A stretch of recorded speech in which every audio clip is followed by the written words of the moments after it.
Kollapur MPP women's hostel యజమాని నాగలక్ష్మికి బెదిరింపు కొనసాగుతూనే ఉన్నాయి. హాస్టల్లో అక్రమంగా ప్రవేశించి దామోదరరావు రౌడీజం చేస్తున్నారని నాగలక్ష్మి ఆరోపించారు. కేసు పెండింగ్లో ఉండగానే దామోదరరావు దౌర్జన్యానికి పాల్పడుతున్నారు. తన భర్త సూర్యప్రకాష్పై అక్రమంగా దాడి చేసి మైనర్ బాలికను హాస్టల్లో చేర్పించి ఫోక్సో చట్టం కింద కేసు నమోదు చేయించి అరెస్టు చేయించారని నాగలక్ష్మి తెలిపారు. తనకు కొందరు ఫోన్ చేసి పిల్లల్ని తనను చంపేస్తామని బెదిరిస్తున్నారని అంటున్న నాగలక్ష్మితో మా ప్రతినిధి పవన్ ఫేస్ టు ఫేస్.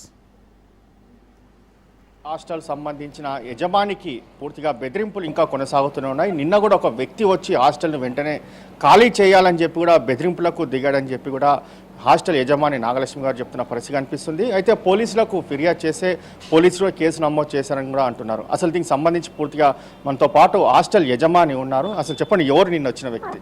నిన్న వచ్చిన వ్యక్తి దామోదరరావు అండి సార్. అది ఆయన వేదాంత మెడికల్ అండ్ ఐఐటి కాలేజ్ అతను అంటాడు సార్. వాళ్ళకి ఓనరు 2 months బ్యాక్ జీపీఏ ఇచ్చిందంట. నిన్న వచ్చి ఆ పేపర్స్ కూడా చూపించడం జరిగింది. ఎవరైతే నేను హ్యూమన్ రైట్స్ వాళ్ళని అప్రోచ్ అయ్యాను. ఎందుకు హ్యూమన్ రైట్స్ వాళ్ళని అప్రోచ్ అయ్యానంటే, ఆ ముందు రోజు నైటు ఏదైతే ఉన్నారో దామోదరరావు అనే అతను అక్కనే ఉన్న ఒక జ్యూస్ షాప్ ఉంటుందండి, అక్కడికి వచ్చి 9:30 కూర్చొని ఈ హాస్టల్ వాళ్ళు ఎవరు ఉంటారో పిల్లమని చెప్పాడు. మా తమ్ముడు వెళ్ళాడు. ఆయన లిటరల్గా ఒక వార్నింగ్ ఇచ్చారు సార్, రేపు మార్నింగ్ 6 o'clock కల్లా మీరు వెకేట్ చేసి వెళ్ళాలి, లేదంటే నేను మీ అంతా ఎలా చూస్తానో చూడండి. నాకు ఓనర్ నుంచి జీపీఏ ఉంది, ఏమంటారు మీ అక్క బయట రోడ్డు మీద ఎలా తిరిగిద్దో చూస్తాను నేను. నీకు వాళ్ళకి పిల్లలు ఉన్నారు, ఇది నా మాటగా చెప్పు. మీరు ఎవరి దగ్గరికైనా వెళ్ళండి, ఏదైనా చేయండి, నేను అందరూ నా చేతుల్లోనే ఉన్నారు. ఈ మాటలు సార్. నేను ఒక ఆడపిల్లని సార్, ఎందుకు ఈ మాటలు? ఇప్పుడు నీకు నిజంగానే జీపీఏ చేసింది ఒక 2 months బ్యాక్, డైరెక్ట్గా వచ్చి మాతోనే మాట్లాడుకోవచ్చు కదా. నువ్వు ఇంత గలాటా చేస్తావా? ఒక మనిషిని ఇంత క్రూరంగా హింసిస్తావా? సరే, ఏదైతే 16వ తారీఖున మా వారిని ఎంత దారుణంగా హింసించారో, ఆ రోజున లిటరల్గా అందరిని ఎంకరేజ్ చేసి అందరిని ముందుకు తోసి ఫోన్లు లాక్కోండి, అది చేయండి, ఇది చేయండి అని ఒక ఎంకరేజ్మెంట్ చేసిన పర్సనే సార్ ఆ దామోదరరావు అనే అతను. వాళ్ళకి ఏదో కాలేజ్ ఉందంట. ఇప్పుడు ఆ కాలేజ్ మేము ఖాళీ చేస్తే వాళ్ళ పిల్లల్ని పెట్టుకుంటారు. కట్టుకోయ్యా, నేను ఎవరు వద్దన్నారు. కానీ ఈ విధంగానా?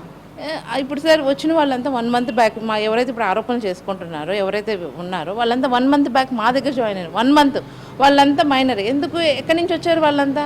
ఇంతవరకు మాకు ఇలాంటి ఎక్స్పీరియన్స్ ఎప్పుడు కాలేదు. నువ్వే తీసుకొచ్చి పెట్టావు, పక్కగా ఆయన తీసుకొచ్చి పెట్టాడు. సార్ పైన ఆమెనే కేసు పెట్టిందా దీనికి సంబంధించి? వాళ్ళ పేరెంట్స్ ఇచ్చేసారు. నేను అదైతే సార్, ఇది అమ్మాయిని, ఇది సార్ ఈ ఏరియా పార్కింగ్ ఏరియా సార్. మీరు వచ్చి 10 నిమిషాలు అయ్యింది. ఎంతమంది తిరిగారు ఇక్కడ? పొద్దున్న లేస్తే తిరుగుతూనే ఉంటారు. ఇదంతా ఓపెన్ ఏరియా. ఇక్కడ ఆమెని ఇది చేశారంట. ఏమంటారు, ఇక్కడ ఉంటారు, ఇక్కడ మా పేరెంట్స్ ఉంటారు, బయటకు వెళ్తే అందరూ ఉంటారు, చుట్టుపక్కల అన్ని ఇక్కడ కెమెరాస్ ఉంటాయి, ఇక్కడ కెమెరా, ఇక్కడ కెమెరాస్ అన్నీ ఉంటాయి. ఎవరు సార్ అంత ఇదిగా ఇచ్చేసేది? నువ్వు మైనర్ అని చెప్తున్నావు. పేరెంట్స్ ఎవరు బయటికి పంపించేటప్పుడు ఆ అమ్మాయి ఎందుకు వచ్చింది ఇక్కడికి? ఏం కోర్సు నీది? మాకు ఒక కాలేజ్ చెప్పింది, అది పక్కా రాంగ్. మేము కాలేజ్లో ఇన్ఫర్మేషన్ తీసుకున్నాం, దాని కాదు. అమ్మాయి ఏ రోజు కాలేజ్కి వెళ్ళింది లేదు, ఇక్కడే కూర్చుంటుంది, ఫోన్ పట్టుకుంటుంది. వాళ్ళ రూమ్మేట్స్ క్లియర్గా చెప్తున్నారు. ఏదైతే మా వారి మీద చేసిన అలిగేషన్ పక్కా ప్లాన్ ప్రకారం ఈ విధంగా ఆయన మమ్మల్ని ఇబ్బంది పెట్టి బయటకు వెళ్ళిపోతే ఆయన తీసుకొని దీన్ని రన్ చేసుకోవచ్చు అన్న ఒక కుట్ర కోణంలో జరిగింది. 2 years నుంచి 1 year నుంచి లేని ప్రాబ్లము నీకు 1 month నుంచి వచ్చిన పిల్లల నుంచే వచ్చిందా నీకు? మా ఏమంటారు, అసలు మా వారు రారు సార్ ఇక్కడికి, పక్కా ప్లాన్ ప్రకారం.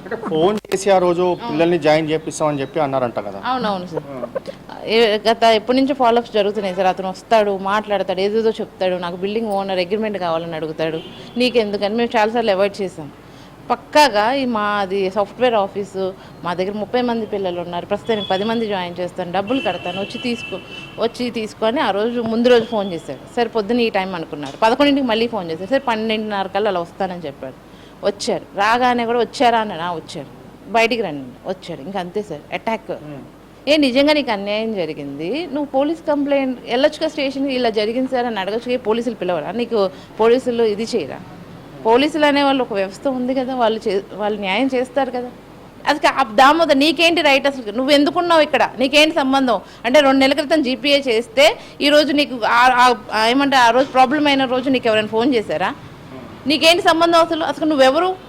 నువ్వు ఎందుకున్నావు ఇక్కడ? అంటే ఈ యొక్క బిల్డింగ్ యజమాని వెంకటరామని అని చెప్పి అంటున్నారు. అసలు ఆమె ప్రమేయం ఏముంది అసలు ఈ కేసు? ఇప్పుడు ఆయన డాక్టర్ ఏదో సంథింగ్, ఆమె కూడా అదే ఫీల్డ్లో ఉంది. వీళ్ళు ఉండేది కూడా ఒకటే దగ్గర అయి ఉండొచ్చు. అట్లా కాంటాక్ట్ అయ్యారు సార్. వాళ్ళకి ఇప్పుడు కాలేజ్ కావాలి, ఎవరు ఏంటని కనుక్కున్నారు, అట్లా కాంటాక్ట్ అయ్యి ఉండొచ్చు. నేను సెటిల్మెంట్ చేసుకోవడానికి సెటిల్మెంట్ మీన్స్ బిల్డింగ్ విషయంలో ఇప్పుడు ఆమెది ఇది మేము ఏమంటారు మేము నచ్చలేదు, సరే మాతో ఇష్యూస్ ఉన్నాయి, మేము వెళ్ళిపోతాం సార్, వెళ్ళిపోవడానికి మేము రెడీగానే ఉన్నాం. కానీ నువ్వు ఈరోజు ఏదైతే చేసిందో దానికి ఖచ్చితంగా సమాధానం చెప్పాలి. నువ్వు ఆ విధంగా మనిషిని చేసావు, నువ్వు ఖచ్చితంగా చెప్పాలి. సార్ ఇప్పుడు ఏ ఆధారంతో నన్ను మాట్లాడుతున్నారు అన్నారు కదా, నువ్వు ఆ గొడవలో ఏ ఆధారంతో వచ్చావు? నువ్వు నిన్న జీపీఏ ఉందని ఏ విధంగా వచ్చావు? నాకు చూపించలేదు సార్. మన ఎవరైతే ఉన్నారో డిపార్ట్మెంట్ వాళ్ళు అదే రీజన్తో చెప్పొచ్చాడు. ఏమంటారు మన హ్యూమన్ రైట్స్ వాళ్ళు ఉన్నారు సార్, వాళ్ళకి అదే చెప్పాడు.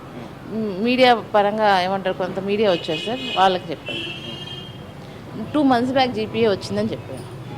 నువ్వు 2 months బ్యాక్ జీపీఏ వచ్చింది కాబట్టి మేము ఇక్కడ ఉన్నాం కాబట్టి వీళ్ళని పంపించేస్తే నువ్వు ఎంటర్ అవ్వచ్చు అని ప్లాన్ చేసావు. మామూలుగా చెప్తే వినరని నువ్వు ఈ విధంగా చేస్తావా? ఈ విధంగా మనిషి మీద అబండాలు చేస్తావా? ఎంతవరకు ఇది న్యాయం? మేము సామాన్యులు ఏం చేసినా ఇది అవుతారనే కదా. ఇప్పుడు నాకు న్యాయం కావాలి. మా వారి మీద వేసింది పక్కా ఫాల్స్ కేసు. వాళ్ళు ఏదైతే ఇచ్చి పెట్టారో అవన్నీ ఏమంటారు ఫాల్స్ ఎలిగేషన్స్.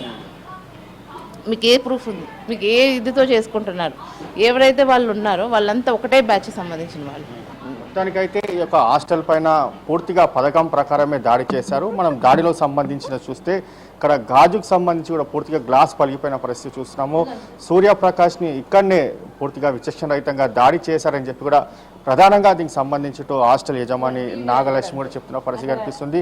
అంటే ఇక్కడనే కాకుండా లోపలకు సంబంధించి కూడా పూర్తిగా ఇక్కడ కూడా దాడి చేశారని కూడా చెప్తున్నారు. అంతేకాకుండా అక్రమంగా కేసు పెట్టి పూర్తిగా పోలీసులు అరెస్ట్ చేశారు అనేది మాత్రం ప్రధానంగా దీనికి సంబంధించి కూడా నాగలక్ష్మి కూడా ఆరోపిస్తున్న పరిస్థితి చూస్తున్నాం. ఎందుకంటే దామోదర్ అనే ఒక వ్యక్తి మాత్రము జీపీఏ ఉందని చెప్పి కూడా పలుసార్లు అతనికి ఎలాంటి సంబంధం లేకుండా హాస్టల్కి వచ్చి తమను బెదిరిస్తున్నారు, ఈ యొక్క బెదిరింపులకు పాల్పడుతున్నారని మాత్రం ప్రధానంగా వీరు చెప్తున్న పరిస్థితి కనిపిస్తుంది. నిన్న కూడా దామోదర్ అనే వ్యక్తి కూడా ఇక్కడికి వచ్చి దౌర్జన్యం చేయడంతో 100 డయల్ చేయడంతో పోలీసులు వచ్చారు. దాని తర్వాత అతను ఇక్కడి నుంచి వెళ్ళిపోయారని మాత్రము నాగలక్ష్మి చెప్తున్న పరిస్థితి ఉంది.